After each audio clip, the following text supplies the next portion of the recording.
or kettle, or cauldron, or pot. All that the fourth brought up, the priest would take for himself. Ang badayon sa writer, this is what they did at Shiloh to all the Israelites who came there. Hindi na naya in accordance sa law ni Moses. Kung ano na pag gusto lang mo kung anong makuha na mo, okay, amo na siya. So, dira pa lang sala niya, kay wala sila nagatuman sa ways ng pare. Paano sila magkandak sila? No, anong i-perform nila? Paano nila i-perform? Sila yung pinagusto kung ano lang nila makuha nila sa tamtang ginalaga ang offering. Moreover, sa verse 15, no, before the fat was burned, the priest servant would come and say to the man who was sacrificing, yatag na nasakon, kay ang pare, nagkinanglan sila. Kung hindi mo na kay kinanglan niya na, no, hindi na kinanglan na ilagaon. Titra pa lang mo na ilagatuman. Ilan daw ang hambas ng lalaki sa verse 16? Let them burn the fat first. Take as much as you wish. And he would say, no, you must give it now, and if not, I will take it by force. That's their custom. Pagbasa natin sa verse 17, gin-emphasize ang kasalanan sa mga batang ilan. The sin of the young men was very great in the sight of the Lord, for the men treated the offering of the Lord with contempt. And in verse 18, contrast naman ni Samuel 1, who was growing, who was ministering before the Lord, a boy clothed with a linen ephod. Ina garment sang pare, nga daw apron, nga amo nang suksukon sang pare for 7 days, samtang nag-minister siya sa templo. Wala man kinahambal sang writer, nga ang mga katao nga, ang mga pare nga bata ni Eli, nagasuksok sang ephod. Pero dili gyud ang process ni Samuel go obra sila. Contrast sa gihapon, no? Kag sa nato natun-an ligad, kin-judge sang Dios ang panimalay ni Eli because of the sin, no? Nga gin-perform, gin-obra na nila ti si Eli, brantaw mo sa chapter 2 verse 22, tigulang na. Kag grabe makabatik sa mga ganapang obra sa iyang mga kabataan nga mga kasalanan. No? Verse 22, he was old and he kept hearing all that his sons were doing to all Israel and how they lay with the women who were serving at the entrance to the tent of meeting. Ano ba ni Eli? Ang bali sa iyang mga kabataan. Why do you do such things? For I hear, verse 23, of your evil dealings from all these people. No, my sons, it is no good report that I hear the people of the Lord spreading abroad. If someone sins against a man, God will mediate for him. But if someone sins against the Lord, who can intercede for him? But they would not listen, kaya ang plano sa Diyos is to put them to death. Meaning, hindi nga mga pare, imagine mga religious leaders, naga-reject sa kasubuan sa Diyos. Wala nagatuman. They know the law, but they are not obeying the law. Amo nang hambal diri, they are treating the offering of the Lord with contempt. Kag amoy nang balasihan nga i-judge sang Dios si Eli. Kag gitagaatan ni title, no, God speaks again. Kaya kung basahon mo ang Judges, no, ang Joshua, wala kita may nakitaan nga mga prominent nga propeta nga nagdala sang pulong sa Dios. Sa Book of Judges, masami ka lang makabati sa Dios nga naghambal. No nga dugin pa bayan sang Dios temporarily ang iya katawhan. Kag wala siya nagpakighambal through a prophet. No do kalinong sang Dios bayan sila. Amo na sa Judges 16, kag sa Judges 21:25, hambal dira, people did what was right in their own eyes. Kag pinagusto sila, pabayaan sila ng isang Diyos. And here comes sa point sang history sang Israel that God will be providing them a king. Di ba mo na problema nga anong pinagusto sila? Sa chapter 21 sang Judges, verse 25, there was no king in those days, and people did what was right in their own eyes. So they need a king who will lead them para magpangabuhi sa ichapto. Ari-ari na sa point sang Israel where God is leading them to a right path. nga hindi na sila magpinagusto sang ila nga mga ginaubra. Because God will provide them for a king. Kag diri makuturan, when God speaks again, ang aton na basaan or ang aton matun-an diri is ang judgment sang Dios. No? Nga i-judge niya ang panimalay ni Eli. Panimalay sang mga pari. Panimalay ni Eli nga kaliwat ni Aaron kag ni Levi. Nga sila mismo ginatag sa ila sang Dios ang ministry sa pag-alagad sa templo. No? Kung basahan mo lang sa Exodus, sa Leviticus, hamba sa Diyos very, very clear. They will serve me as priests. Mag-aalagad sila sa Diyos. Mag-servisyo sila sa Diyos. Pero ang ilang ginaobra ng tama pala, taliwas, sikwawi niya sa pulong sa Diyos. And God is judging the house of Eli. No? God, there is a verse 35 or 34, chapter 2. And this that shall come upon your two sons, Hophni and Phinehas, nga mo ning mga about evil, worthless sons. They shall die on the same day. And verse 35, I will raise up for myself a faithful priest. No? And then nagsulod ang chapter 3. Makita na ito no, in verses 1 to 14, nga ang Ginoo nag-reveal kay Samuel, no? Gin-reveal sa Diyos ang iya pulong kay Samuel. Look at the background. Verse 1, now the boy Samuel was ministering to the Lord in the presence of Eli. Si Eli amo ang high priest. Ang mga priest na under sa supervision ni Eli, ang iya nga mga kabataan who were worthless sons, who were doing sins, kontra sa kay Samuel who was ministering. Nga supposedly, ang mag-minister is ang mga kabataan ni Samuel man. Pero diri ka pila din sulit-sulit na, chapter 2, verse 11, chapter 2, verse 18. Si Samuel ay nag-minister. Kag diri hambal sang pulong sa Dios, no? Samuel was ministering to the Lord in the presence of Eli. Nantawa ang pulong sa Dios. The word of God, the word of Yahweh was rare in those days. Not rare in those days. Kaya ang Diyos wala nag-communicate maayo, wala sa maging gamit isang specific at prominent na prophet to communicate sa iya nga mga katawan as if nga pinabayaan sila anay sa Diyos temporarily. Ang wala nga makita ang tang konteksto sa Judges 21:25, they did what was right in their own eyes. But when God speaks again, ang mabatian natin is the judgment of God. Na judgment because they did what was right in their own eyes. Naglisa sila sa Diyos mismo. No?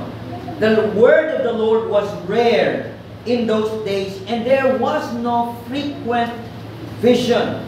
Ara, natawa ang high priest, si Eli, verse 2. Eli, whose eyesight had begun to grow dim, so that he could not see. Hindi na niya physically, but spiritually, makita sa chapter 1, di sila ni wala di siya sa spiritual na eyes na ba, pag ang abi niya kay Hannah, hubog. Abi niya kay Hannah, worthless woman. Pero sa story, ang gina-emphasize na worthless is ang iya nga bata, iniya si Hannah. No? Kag diri ni siya maayo kakita na, he was lying down in his own place. And the lamp of God had not yet gone out. Ang lamp of God, no? Amo na isa sa mga ulugrahon sa pari na i-maintain na nila nga nagasiga, dapat di na mapatay. So, amo na obra ni Samuel. He was ministering to the Lord before the presence of Eli. Samuel was lying down in the temple of the Lord where the ark of God was. No? Diri nag-reveal ang Diyos sa iya nga pulong. Okay. Grabe na na-emphasis sa kay Samuel, no, sa chapter 2 verse 11, nga siya mismo nag-minister. Chapter 2 verse 18. Pero ang iya mga kabataan ni Eli, they were worthless sons. Kag diri mga kauturan, no? Pag-reveal sang Diyos sa kay Samuel sa iyang pulong. Hindi niya namin na pulong. Because it's a judgment. Ginhambal na sa Diyos sa kay Eli mismo. Chapter 2, verse number 27, no? Hasta sa verse 36. Ginreject sa Diyos ang panimalay ni Eli. Why? Because they treated the offering of the Lord with contempt. Lantaw lang ang basa niyo verse 29 sa chapter 2. Why then do you scorn my sacrifice and my offerings that I command for my dwelling, and honor your sons above me by fattening yourselves on the choicest parts of every offering of my people Israel? Lain-lain, hindi na ma-practice. May part lang sila dapat nga ginakuha. Pero ilaya, pagusto sila. Iwan na niya ang ways ng pari. Nag-perform lang sila sa ritual. Nawala sa ila bungog. Pero nag-reject sila sa pulong sa Diyos.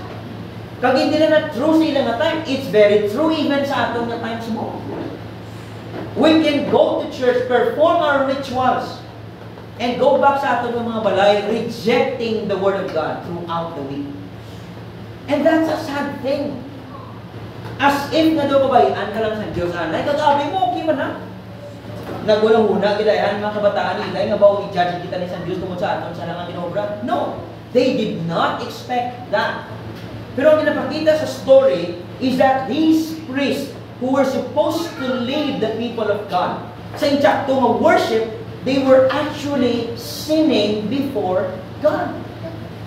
Ang nag-minister, aring bata na si Samuel. No? So, ang word na ginahambal din ang makuturan, na gin-reveal sa Diyos, no, is a word of judgment. Pero lang tawag sa verse number 7. Now Samuel did not yet know the Lord, and the word of the Lord had not yet been revealed to him. Nagtawag lang liwat ang contrast sa bata Eli. Chapter 2, verse number 12. The sons of Eli were worthless men. They did not know the Lord. Ini mga pari na ha, but they did not know the Lord. Ari naman si Samuel. Samuel did not yet know the Lord. Wala pa niya nakilala ang Diyos. Pero mga kabataan nila, nga pari na, they did not know the Lord. Wala ginabasa writer, they did not know the Lord yet. Contrast ganyan nga si Samuel yan, makilala niya ni ang Diyos because that will be the flow of the story. Pagbasa mo chapter 3, verse number 21, God revealed Himself sa kay Samuel by the Word of God. Pero yung mga kabataan nila, they were the lost priests performing the ritual, the duties sa isa ka pari, but they themselves are lost spiritually. And that's the reality even sa atong ng panahon sumo. No? Wala pa nakilalaan ni Samuel ang Diyos. Kag ang pulong sa Diyos, wala pa gin-reveal. Now, gin-reveal na sa Diyos. I-reveal na sa Diyos kay Samuel. Pagbasa natin, makutulan sa verses 4, asa sa verse number 10, katatlo dira gintawag sa Diyos si Samuel. Verse 10, ika-4 dira. No? Di abi pa ni Samuel, o nasa gintawag siya sa Diyos, abi ni Samuel, si Eli ang nagtawag si Eli. Kadto sa kay Eli, here I am. Ibot si Eli, wait na kaya gintawag, balik tutulong. No, katatlo na tabo na, pagbasa natin verse number 10, and the Lord came and stood, calling us at other times, Samuel, Samuel, and Samuel said, speak for your servant hears. Kaya na, hangpan na ni Eli, no, sa verse number 8 and 9, ay basi gintawagin ni sa Diyos si Samuel. Ang baliw ni Eli, kung magtawag liwat ang Diyos, ang balon mo, speak because your servant hears. Kaya mo na ginubra ni Samuel. Sang gintawag siya liwat sa Diyos. Ang bali Samuel, speak for your servant hears. And what did God say? What did God reveal through His word? A word of judgment. Judgment sa panimalay sang pari. Ariyan ba sa Diyos? Then the Lord said to Samuel, verse 11, Behold, I am about to do a thing in Israel at which the 2 ears of everyone who hears it will tingle. Ang ina-ekspresyon, no, nga masyak ang tanan sa akon pagahimuon. Imagine, grabe ang promesa sa Diyos sa panimalay ni Aaron. Inyong priesthood. You will have the opportunity to serve me as priest. Pero lang tawab lang ang inunsukmat sa Diyos sa kay Eli. No? Verse number 30 sa chapter 2. Chapter 2 verse 30 lang tawag nyo lang. Therefore the Lord, the God of Israel declares, I promise that your house and the house of your fathers should go in and out before me forever. Anong sukpon? But now the Lord declares, Far be it from me, for those who honor me I will honor, and those who despise me shall be lightly esteemed. Behold, the days are coming when I will cut off your strength. I will cut off your lineage and the strength of your father's house, so that there will not be an old man in your house. Ubuso mong imo kaliwat nila. Because you honor your sons more than me. Mas imo pagintagaan, bili sila kaysa sa akon.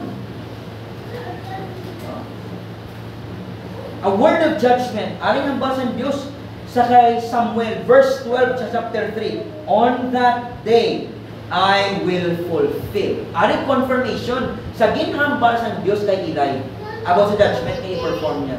Ginabalan sa Diyos si Samuel, I will fulfill on that day against Eli all that I have spoken concerning his house from beginning to end. And I declare to him that I am about to punish his house forever. Anong rason? For the iniquity that he knew. Kabalo na siya sa sala. Pero hindi mo brani Eli. For the iniquity that he knew, because his sons were blaspheming God, and he did not restrain them.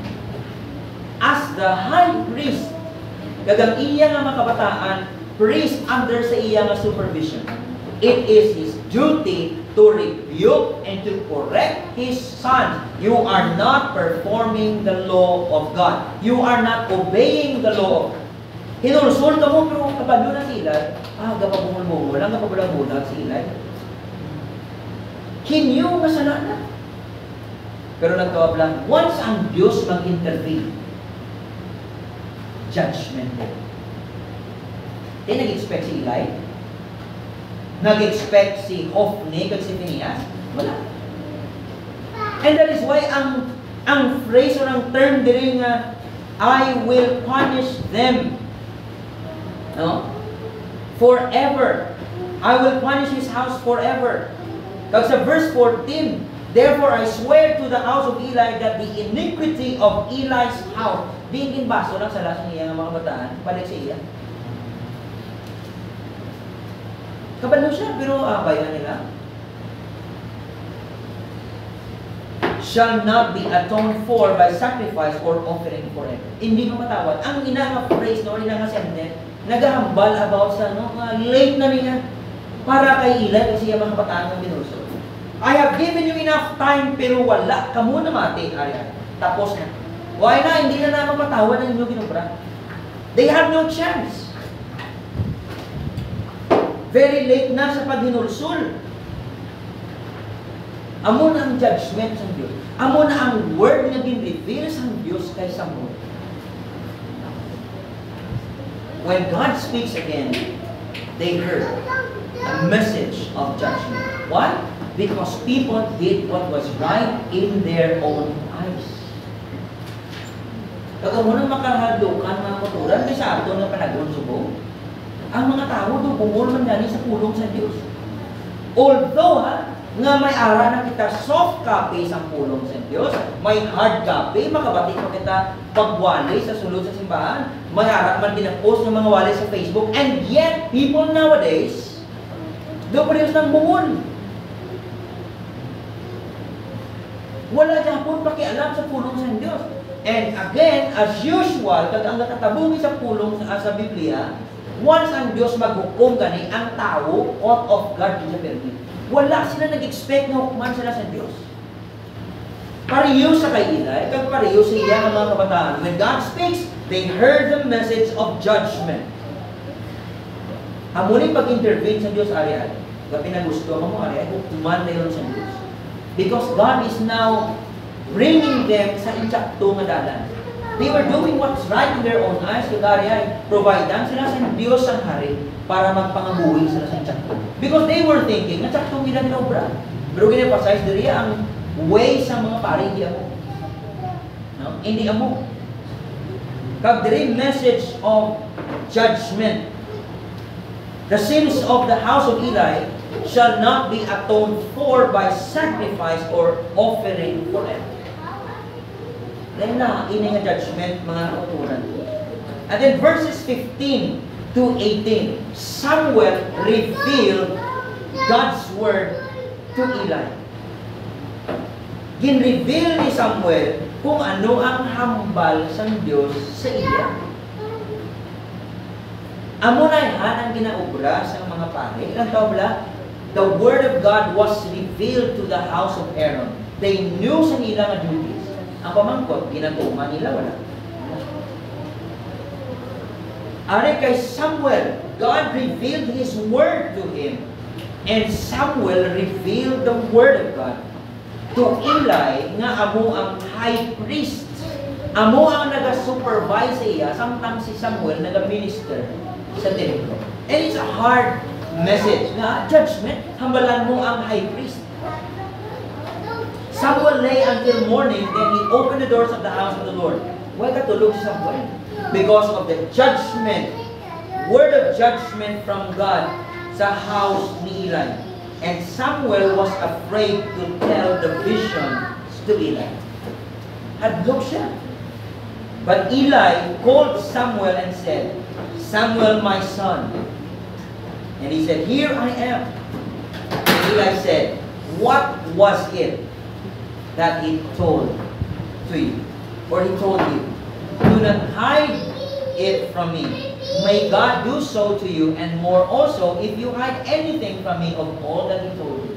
Hindi pag isikreto sa ako kung ano ginagawa sa Diyos, please tell me everything.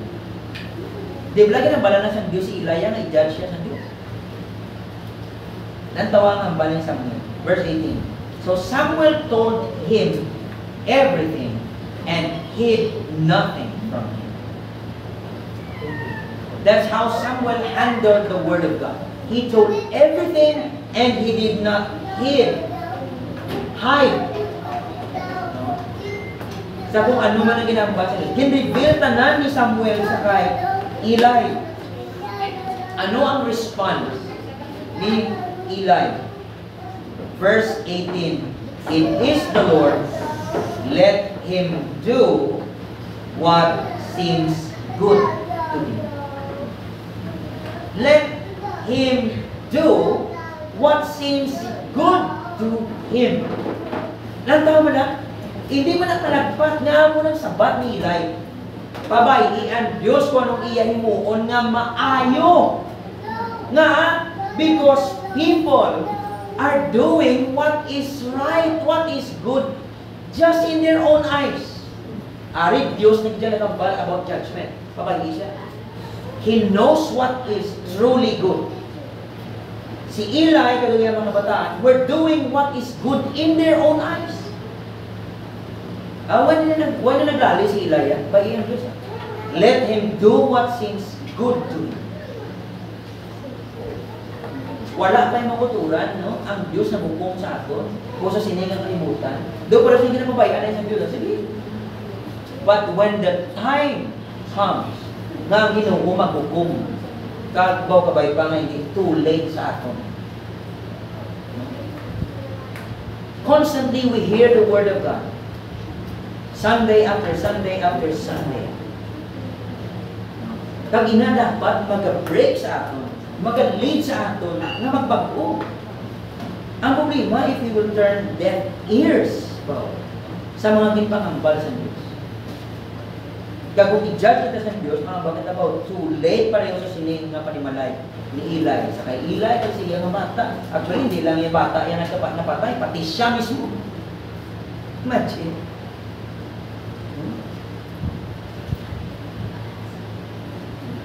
Ang bani Eli, it is the Lord. Siya niya. He is the one who is in authority. It is the Lord, let Him do what seems good to Him. Because people are doing what is right in their own eyes. Mau amugin ni kuwaay subong. Di ba? Pag gusto lang ko yan.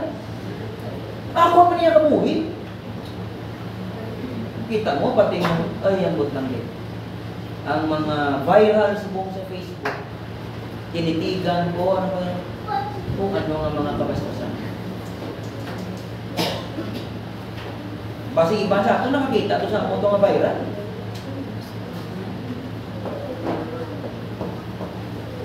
Gusto ang tao ko. Dumduman ko pag-post ko after sa operation ko sa gallbladder. Yung kakas ng Facebook to. Gallbladder yung post ko. Yung kakas ng Facebook. Pero yung mga kabastusan na nag-viral sa Facebook ko. Saan na yung kakso na yan man? Grabe kabastos ko. They have the freedom. Kung kanila man na yan awas, sila man nakabuhi. Parehos din sa mindset sa time, no? Sa judges. Parehos niyo sa panag-o ni Eli. People are doing what is good, what is right in their own eyes. Rejecting the word of God. And maybe you are one. Parehos niyo you are performing the duty of going to church, but constantly rejecting, disobeying the word of God. And that's a tragedy. Kabalo ka Sunday after Sunday, ginariman sa pulo. And yet, wala ka na ginulsol. Kung mag-judge ang Diyos, maybe it's too late. No? Turning deaf ears sa pulong sa Diyos. Verse 19.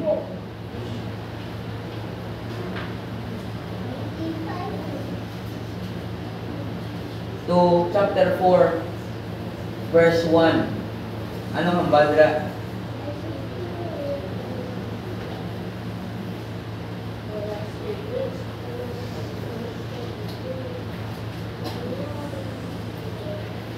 Ang Diyos no nagpadayon sa pag-reveal sang pulong niya, sang iya ko galingon mismo by the word, through the word of God. Sa kay Samuel, no, samtang si Samuel nagatubo man. Verses 19 to 21. And Samuel grew, and the Lord was with him. Grabe na. The Lord was with him. Parehos naging reject na sa Diyos si Eli ng iya mga bataan. Ang priesthood na under silang leadership. And God is now with Samuel, who was at that time performing the role of a priest. Kita mo si Samuel nag-wear sang ephod. Amo na ang priestly garment na ginhambal sa Exodus chapter 28, verse number 6 to 14. Nga kung pahi, amo nang susuko niya.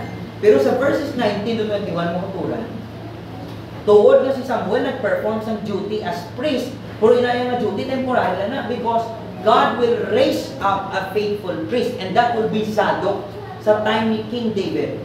Kaya si Samuel makuturan dire, according sa verse number 20, he was an established what?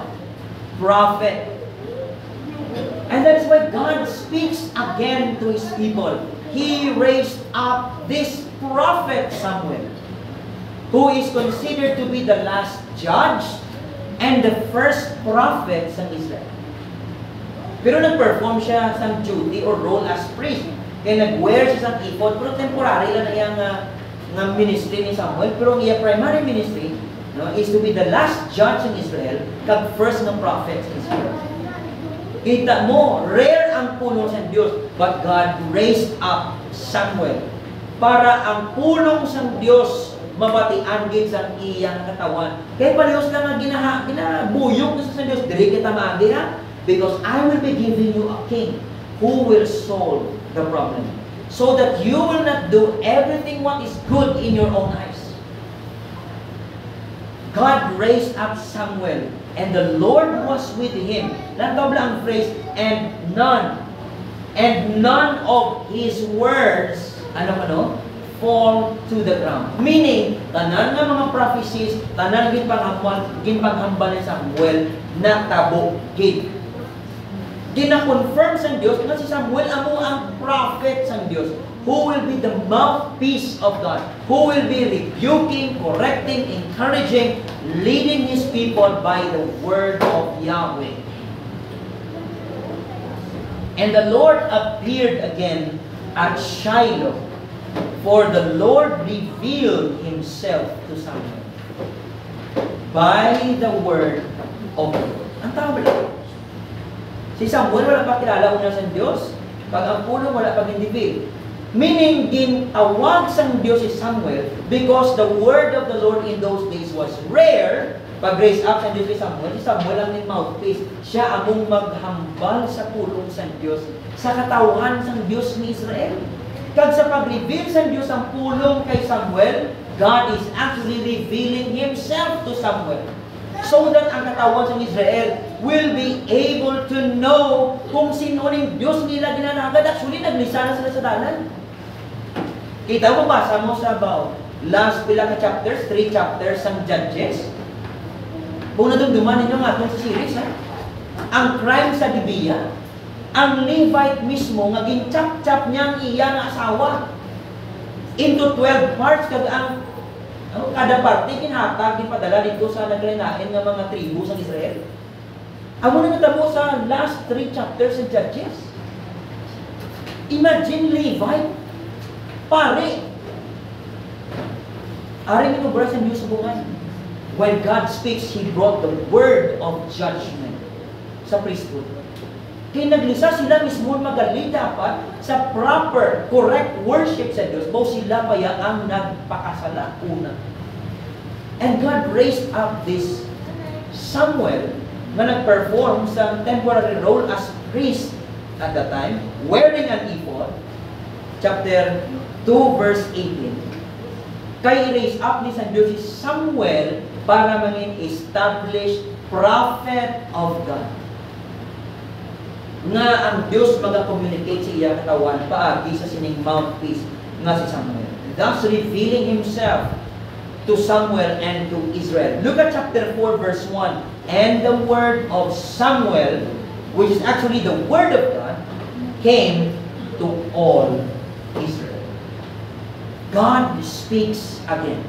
God intervenes. Sila ba pinagusto sa ilang mga ginobra? Ari ay nakambal ng Diyos. Kaganong una nila nabatian? Word of judgment. Meaning, ang katawan sa Diyos, halin dito sa Judges, grabe ang pagpakasama. Daw parehas mga bungol, worse kay mga pari. Wala nagatuman sa pulong sa Diyos. Ano expectar mo sa tawa? Sila nga mga spiritual leaders, sila pa mismo nag-reject sa pulong sa Diyos. Pero nga makita rin natin mga turan, God reveals His words, pwede of judgment and of deliverance in dark times to turn His people back to Him. Kaya ni Israel ang obra sa kasalanan, gusto sa Diyos na magbalik ang iyang katawan. Ari kin-reveal sa Diyos ang iyang pulong. Una, word of judgment. Pero actually, that word of judgment is actually a deliverance sa katawan sa Diyos, because God will replace this old priest sa bag-o nga pari nga faithful, ang mga hamba sa Diyos, diba? I will raise up myself a faithful priest. That is their deliverance. Nga among magalit sila sa proper worship sa Diyos, kag mag-guide sa anointed king. Kag hindi lang muna, gin-raise up sa Diyos ang prophet ining si Samuel para mag-guide man sa hari nga yata sa Diyos Israel, who will be King David. God is turning their hearts back to Him because mo pila ka tuig nagpinagusto ang katawan sa Diyos. Grabe, makita mo ang Diyos. Mawala, hindi dyan nagpabaya siya katawan. Yes, temporarily pa pinabaya sila sa Diyos. The Word of God was rare. But it doesn't mean in-neglect sa Diyos ang iyang katawan. Because if you truly belong to the family of God, hindi kayo pabayaan sa Diyos. Subong pwede ka pa bumulbumol ka, pero mabalik ka dito sa Diyos. You will turn to Him. Pero kung wala kayo na belong sa Diyos, ang gina-expect lang sa imo, you will be judged. You will never be delivered. You will never be rescued. But ang gina-expect sa imo is that you will be judged. Pero kung ikaw na belong sa Diyos, you will be rescued. You will turn to God. Babalik ikaw sa Diyos. And by the way, mga kuturan, that is precisely what happened sa New Testament. When God revealed His Word in the very person of the Lord Jesus Christ. Remember sa John chapter 1, no?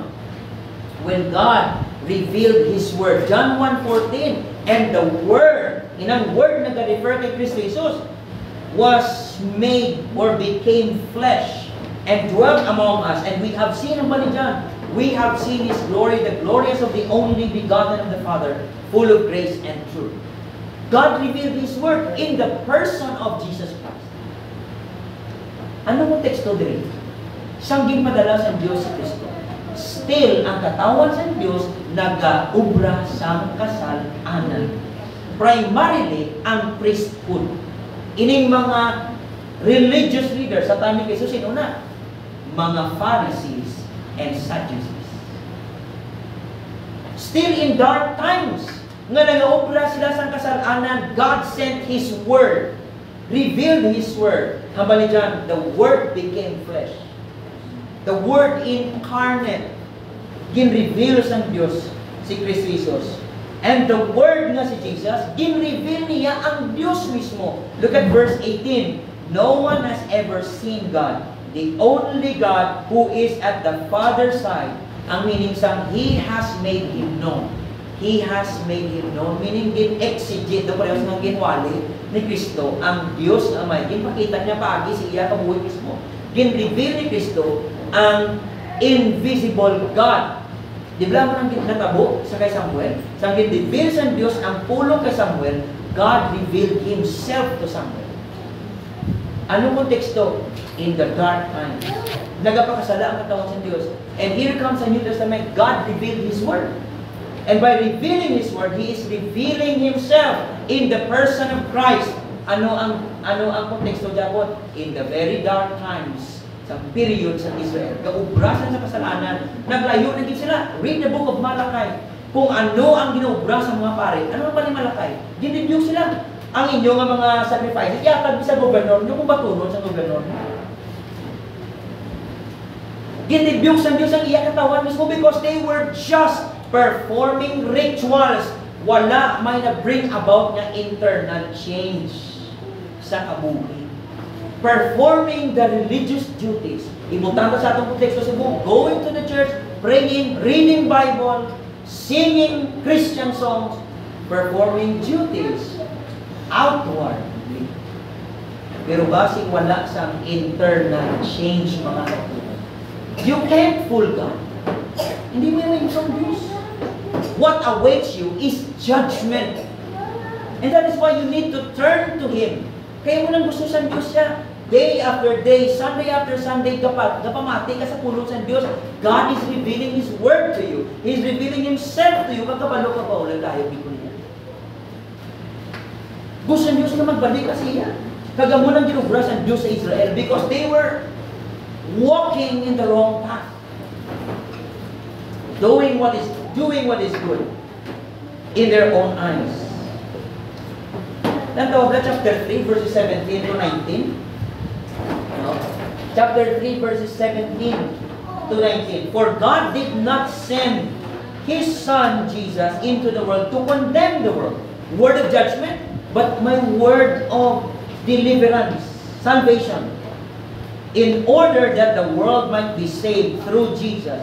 Whoever believes in Him is not condemned. But whoever does not believe is condemned already because they did not believe in the name of the Son of God. Look at verse number 19.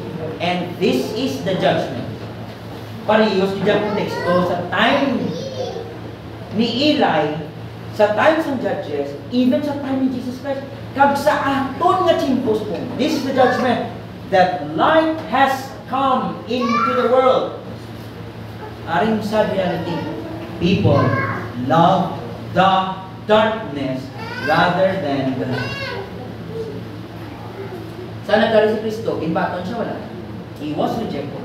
Ang nagbaton siya atong bago sa Diyos, gitagaan sa bago nga television. Ang mulat kayo nagtuo kay Kristo, nagbaton kay Jesus, John 1:13. Born of God, not born of flesh or man, or of the will of man. Ang mulat kayo nagbaton kay Kristo Jesus, atong mga tutuod ng mga niluwas. Pero natawa, man love darkness rather than the light. And God has revealed His word of judgment and word of salvation, to turn His people back to Him. Judgment sa mga wala nagtuo, no? Pero kalawasan sa mga nagtuo sa kay Kristo Jesus. Ari pa magbot man motoran, no? Nakilalaan pala natin ining Diyos. Truly, truly, did we really know, or truly know, ining Diyos nga bina-reveal sa pulong sa Diyos? No? Nakilalaan pala natin. Kaya kung huko makutura na sa bata, makitaan din sa kabuhi, nakita nagatuman sa ilang pulong. Lang tawang mga kabataan ni Eli. Nakitaan sa ilang kabuhi ang quote-unquote knowledge nila sa Diyos. They know the law. They know their duties. But makitaan tayo anang changes sila kabuhi. Ang basa ng Biblia, they were worthless sons.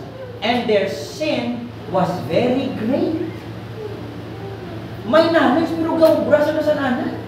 Gakabuhi sa kasalanan. And that is why God, grabe no, ginpadalagit sa Diyos ang iya pulong nga amunang mangin solusyon so that we can live a godly life. We can obey God Himself. If we truly believe in Jesus, then we will not be condemned. If we truly receive the Word of God, the Word incarnate, Jesus Christ, sa aton mga kabuhi. Kagabay pa, no? Aton pangamuyo, show us Christ through the preaching of your word. No, i-reveal sa Diyos kaya pagulingon sa aton mismo. I'm not saying nga daw kami stigal nga naman piyong-piyong, karang uy, nakita akong Diyos. No. God will reveal Himself through the Word of God. And that's my prayer. Nga sa aton pag sige-sige Bible reading. Bisan daw wala pa ganit isa sa bubong natin, kabay pa kaluyan sa Diyos. Nga mas trap kita ba i-reveal sa Diyos ang iyang pulong sa aton, iya pagulingon sa aton. Kagabay pa makilala, tugit sa tutuon ng Diyos, nga magadala ina sa tutuon ng pabagpo sa aton. Because that's the very point of God calling Samuel.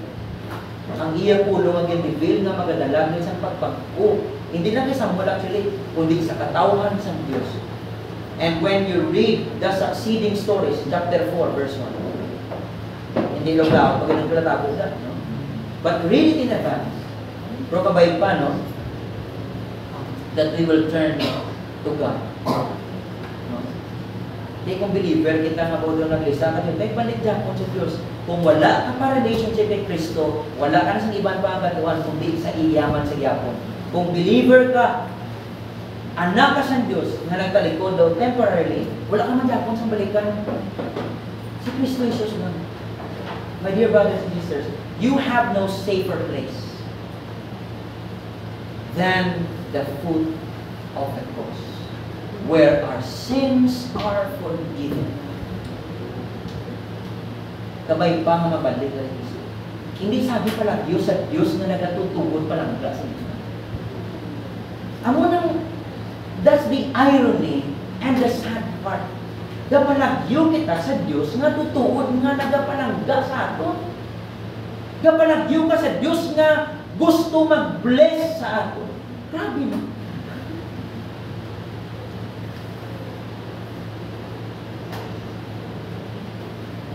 Pero kabay mamabalik ka sa Diyos. Go back.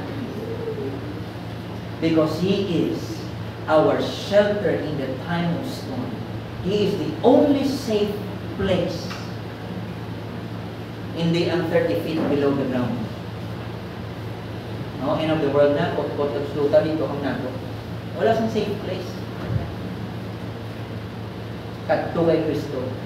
our rock of salvation. Let's pray. Lord, salamat sa iyong pulo. Bless us, Father. Kabay pa that you will turn your people back to you. Na kung kami naglisa, kabay pa nga magpanagig kami, Lord, sa imo. And will begin to serve you again.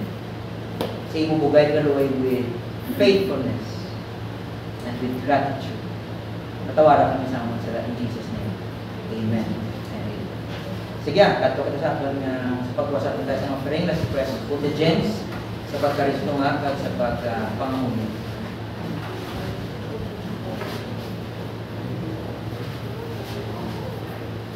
Mga weird na. May light na lang siya galaan. Salamat, Lord, for enlightening us sa sininga passage where ang callousness sa pagkipusoon sa taong makakilala sa imo is really possible. And these are people who we expect na magsunod sa imo, but opposite ang natabo. Lord, let it be hindi kami maglabot sa muna point.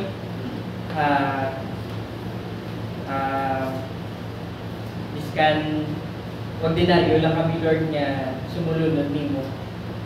Kapangamuyugin kami nga magabatsyag kami, Lord, sa sala nga imo kinakangailangan. Father in heaven, kaliwi kami palihog, bago-amon mo rin pag-ipusuot. Nagaay kami, Lord, sa desire to serve and please you sa amon nga kabuhi, genuinely. Lord, salamat man you always give us a chance to become better versions of ourselves. Not because of us, but because imo na, Lord, nga gusto matabusan mo yung mga kapatid. Make us good Christians, Lord. Make us good followers of the Lord Jesus Christ. Nga nagpalangga sa mo sa tuto. Please bless this part of our service, Lord, na makabalik kami sa amon nga tithes and offerings. Pabay pa, Lord, nga makapuligid ni sa ministry and interest mo sa Glendale Baptist Church. Please forgive us for our sins. In Jesus' name we pray. Amen. Amen. Blessing, give thanks. Give thanks with a grateful heart. Give thanks to the Holy One. Give thanks because He's given Jesus Christ, His Son. And now let the weak say, I am strong. Let the poor say, I am rich, because of what the Lord has done for us. Give thanks. There's all right and Jesus solitude. Praise God from whom all blessings flow. Praise Him, all creatures here below. Praise Him above in heavenly hosts. Praise Father, Son, and Holy Ghost. Amen. Thank you, please be seated. Gamay lang gid nga announcement, no? Himuon ta lang siguro ang aton nga